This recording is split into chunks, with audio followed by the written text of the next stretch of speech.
হজরত ওমর রাদিয়াল্লাহু আনহু হতে বর্ণিত যে হজরত ওমর রাদিয়াল্লাহু আনহু একটি ঘটনা, যে ওমর রাদিয়াল্লাহু আনহু যখন খেলাফা হয়েছিলেন, খলিফা হয়েছিলেন, তখন মসজিদ থেকে সাধারণ মানুষদেরকে বের করে দিয়েছিল তারা মসজিদে থাকতো এবং এলাকার লোকজন খাবার টাবার দিয়ে আসতো, এগুলো খাইতো।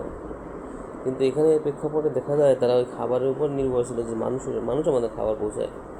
ওমর রাদিয়াল্লাহু আনহু চাও কিছু এবং এলেমের কারণে তিনি জানতেন মানুষ তো না, খাবার পৌঁছায় আল্লাহ তাআলা তাদের ধারণা চলে গেছে মানুষের উপর।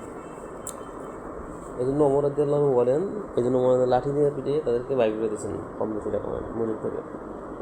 এই জমানায় কিন্তু মানুষ মসজিদে অবস্থান করে না, বেশিরভাগই তারা বাজারে এবং এখানে আড্ডা দিয়ে সময় কাটায়। এই জন্য তাদেরকে আমাদের শাসন করা উচিত কি লাঠিতে পিটিয়ে তারপর কি মসজিদে প্রবেশ করানো। এটা হচ্ছে সেই জমানা। এই জন্য কেন ওমর রাদিয়াল্লাহু আনহু জমানায় যে মসজিদে মানুষ যাতায়াত করতো, তারা অবস্থান করতো, এই জমানায় করে না। তাদেরকে অবস্থান করানোর জন্য ব্যবস্থা নিতে হবে। কেন অনেকে বইলা থাকেন ওই হাদিসের কথা এখন বইলা থাকেন, কিন্তু তাৎপর্যায় বিপরীত ব্যাখ্যা দিয়ে থাকেন যে মসজিদ অবস্থান করার দরকার নেই, তোমরা কাজ করলে থাকো, কিন্তু তাদের কিন্তু কাজের উপরে। এই জন্য আল্লাহ তাআলার সাথে বেয়াদবি করা হয়, কাজ থেকে খাওয়ানো হয় না, আল্লাহ তাআলার হুকুমই হয়। কাজ তোমরা তুই করো না কারো, কেন তোমরা গুনার কাজে সময় বেশি দাও, নাকি যাবেন। আসসালামু আলাইকুম ওয়া রাহমাতুল্লাহ।